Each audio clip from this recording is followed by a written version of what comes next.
Man, the Bulls nearly walked away from an epic comeback at the end of this game just when we thought the game was likely over, when the Knicks were up double digits with less than 3 minutes to go in the game. But the final shot taken by DeRozan came up a little short, actually really short. It was an air ball, and I'll talk about that in a little bit. But the Bulls got their first real test tonight against a good team, a team that was fully healthy, and the Bulls showed up well. Obviously still a lot of work to do with this team, but the fact that the Bulls didn't give up, pushed through this game to the very end, and nearly pulled out a win against a good team is encouraging for this Bulls team. This was, in my view, the most exciting and competitive game that we've watched so far this season. I know that the game against the Raptors got close to the end as well and became a nail-biter, but that was just more the Bulls faltering at the end, whereas in this game, the Bulls were on the other end, coming back, being down late in the fourth quarter and just coming up a bit short. So the Bulls lose their first game of the season. They fall to 4-1, and now it's on to the next when they face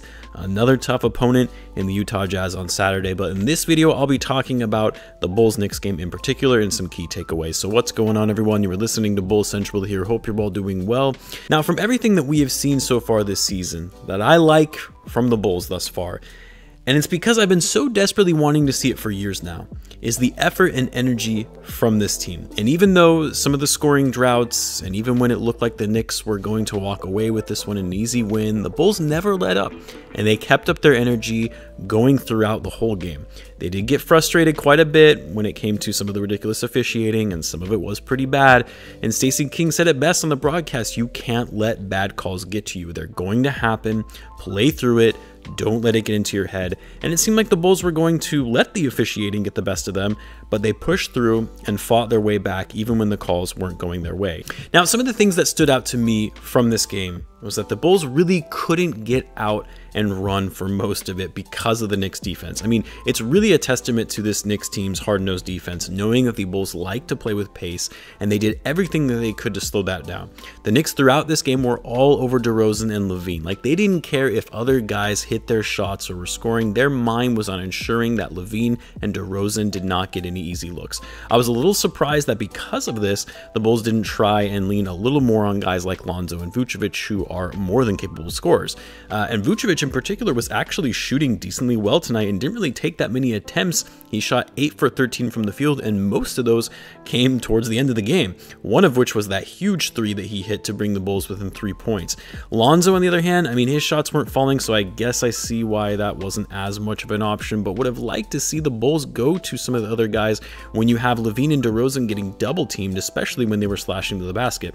The other thing that stood out to me was the poor perimeter defense from the Bulls. Again, they finally got that together and started playing lockdown defense at the end of the game, but the Knicks were just getting everything they wanted, shooting from outside, and the Bulls allowed them to get too many attempts from deep. And I talked about this in my pregame video, but I thought that with Lonzo guarding Kemba Walker, and the Bulls really wouldn't have much of an issue in terms of guarding the perimeter, and that perimeter defense was going to be the key tonight for the Bulls in winning a game, and it just wasn't there. The Knicks shot 29 threes tonight, hitting 11 of them. Kemba Walker alone was 5 for 6 from deep, and this isn't Kemba Walker of his prime. Like, that shouldn't happen.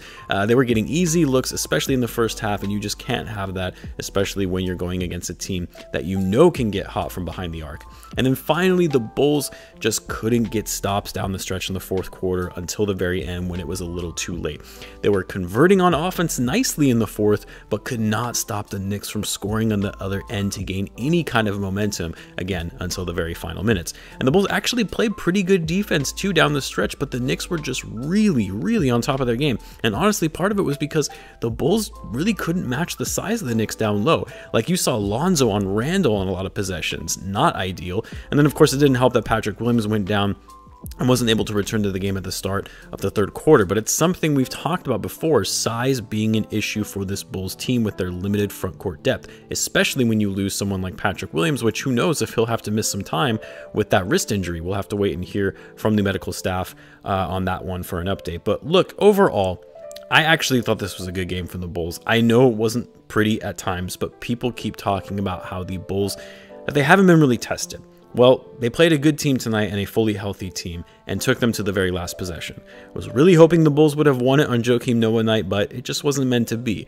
At least we gave the crew a fun one to watch. What was impressive to me was that the Bulls took very good care of the basketball against a good defensive team. They only turned the ball over 7 times tonight. They had 7 turnovers alone in the fourth quarter against the Raptors in their last game, and the Bulls forced 13 turnovers from the Knicks. The Bulls also did a great job at locking up Randle on offense. Randle only had 13 points on 3 for 11 shooting, didn't make a single three, and that was one of the keys to the game that I made in my pregame video, was do everything you can to lock up Randle.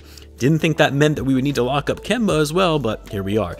The Bulls' big three, if you will. I know some people don't like it when I call it the big three because I'm leaving out Lonzo, but you know what I mean. The main 3 scorers, I'll phrase it that way.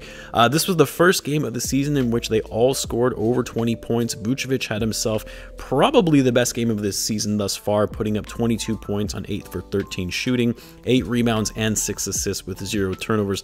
Lavine, despite playing with an injured thumb, had himself a decent game. You could at times see that, he didn't look as much of himself on offense that we're used to seeing, and he did struggle shooting the ball tonight, shooting 7 for 17, but he was able to get to the line a little more consistently than we have seen and was perfect from the line of this one. He scored 25 points to go along with 6 rebounds and 3 assists. And then DeRozan, he had 20 points on 7 for 18 shooting, but that last one was the critical miss.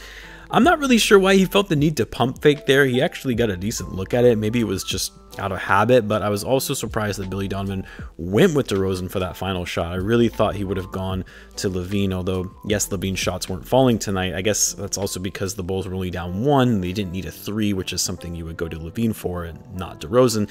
And so they just went with a mid-range jumper. It was a little surprising that they didn't draw up a better play there at the end. I have to say it was a bit anticlimactic, but sometimes that's how those final plays go.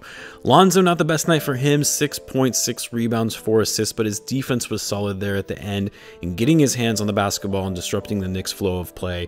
Caruso was also a very key piece in the Bulls' defense and finally getting those stops in the final minutes. But look, all in all, this was a very encouraging game if you're a Bulls fan. I know it doesn't seem like it because the Bulls didn't play the best for a good portion of this game, but it's these types of games where the Bulls fight hard and come back all but to come up short that brings the team a little bit closer in terms of their overall chemistry. They learn from their mistakes, study film after the game, and find out what went wrong, and they get better as a result.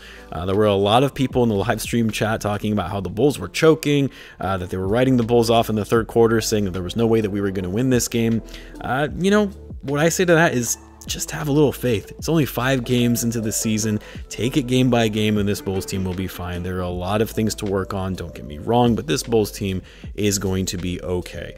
And by the way, apologies for the issues with the live chat stream. Evidently someone kept reporting it, which is why it kept getting shut down. Very annoying, whoever was doing that. Please knock it off. Hopefully that won't happen for the next game, but let me know what you guys thought of this Bulls game in the comments. And guys, as always, be sure to subscribe if you're a Bulls fan, as I do post daily Bulls content. Thanks again for tuning in, guys, and I will catch you in the next one.